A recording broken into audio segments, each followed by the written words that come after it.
Oke, baik. Selamat pagi buat kita semua.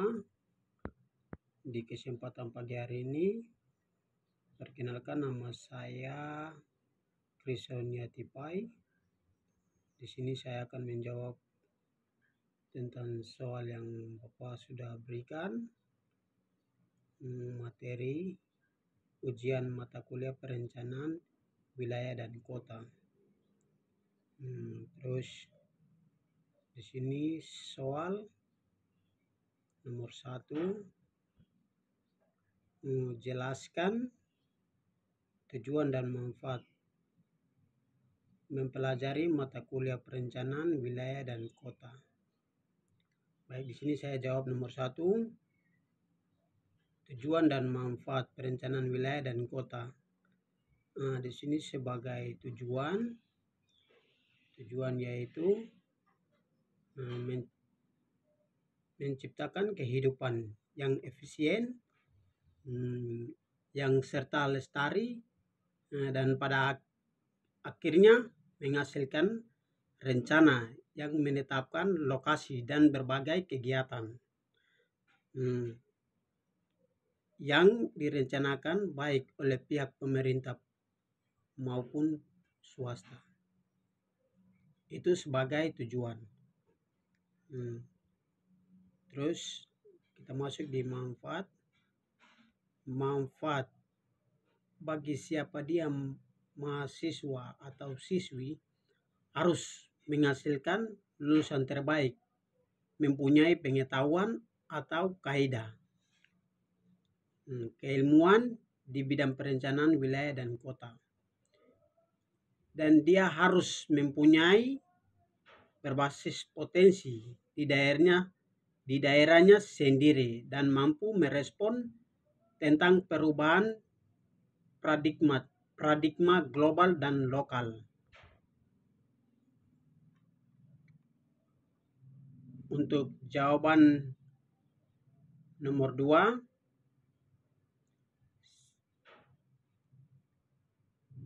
definisi perencanaan sederhana sampai rumit. Nah, yang di sini saya mau jelaskan soal nomor 2. Suatu yang sangat penting dan juga tidak bisa dipisahkan dari aktivitas manajemen sebuah visi dan misi manajemen waktu. Nah, yang di sini yang saya mau bawa visi misi saya manajemen waktu. Visi saya, visi manajemen waktu. Di sini visinya tuh saya harus bangun pagi tepat waktu. Ini visi.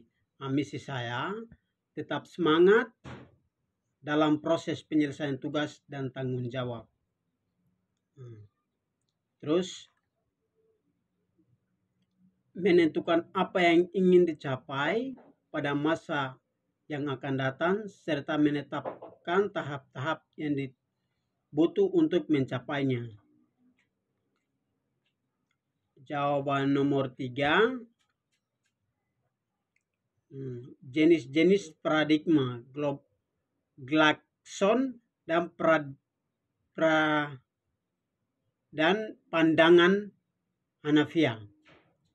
Di sini yang saya mau jelaskan bagaimana wilayah menjadi wilayah formal dan fungsional. Berdasarkan fungsional adalah berdasarkan jumlah karakteristiknya. Ini yang disebut fungsional. Untuk wilayah formal memiliki suatu kesamaan karakteristik seperti keadaan wilayahnya.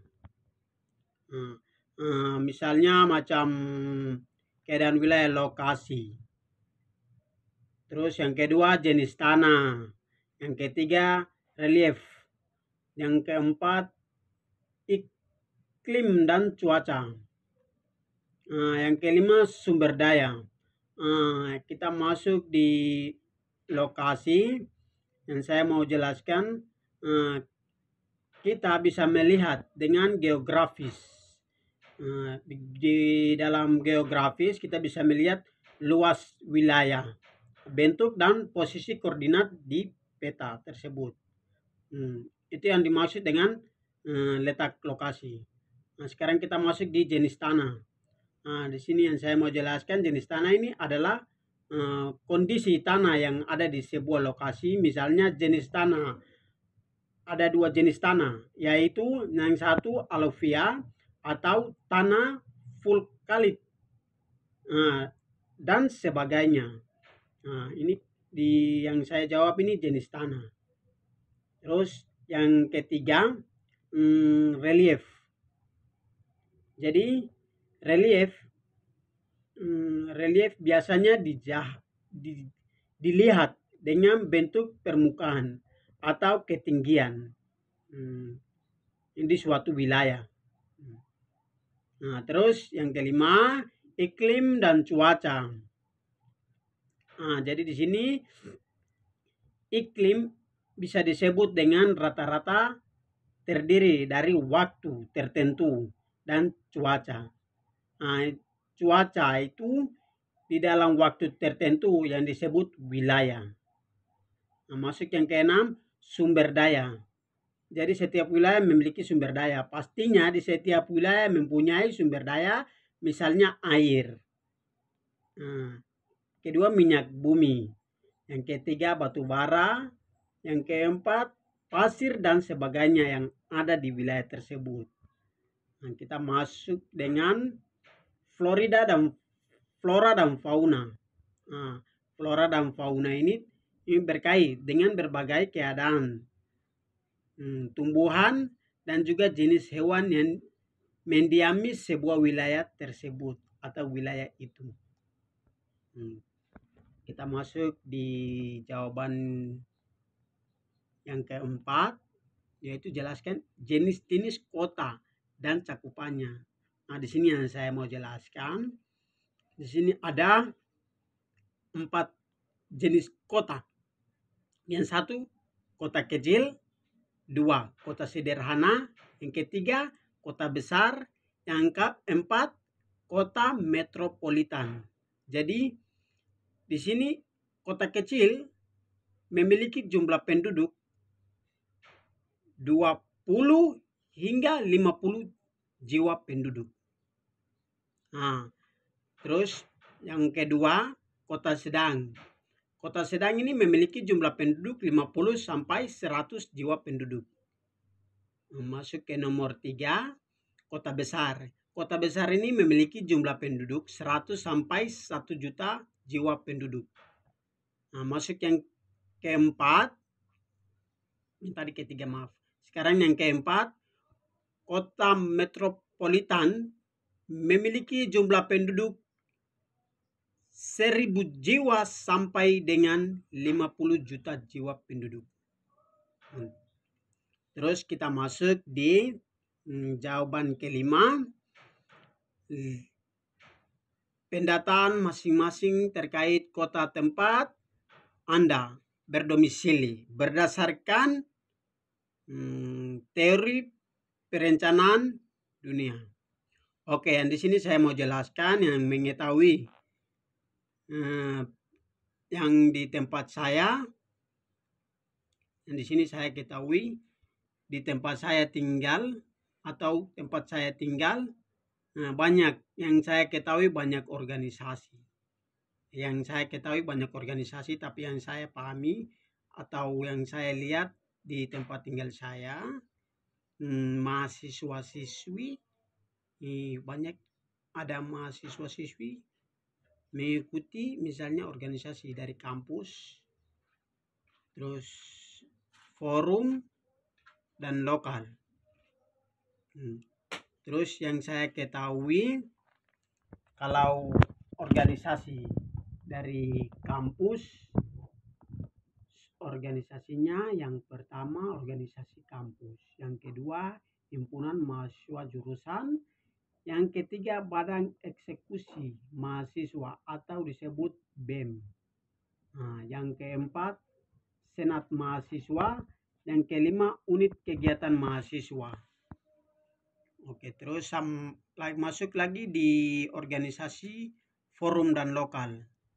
Nah, organisasi forum dan lokal ini menurut pendapat saya yang biasa saya lihat di wilayah tempat tinggal saya, setiap organisasi yang saya ketahui di mana sebuah organisasi melakukan kegiatan perayaan atau berinisiasi organisasi tersebut.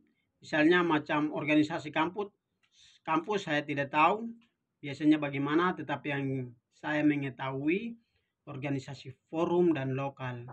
Biasanya mereka merayakan hari berdirinya organisasi, hmm, hmm, berdirinya organisasi forum dan lokal, mahasiswa-siswi tidak berharap kepada pemerintah atau kabupaten untuk meminta bantuan dana untuk membuat kegiatan berdirinya organisasi forum dan lokal tersebut.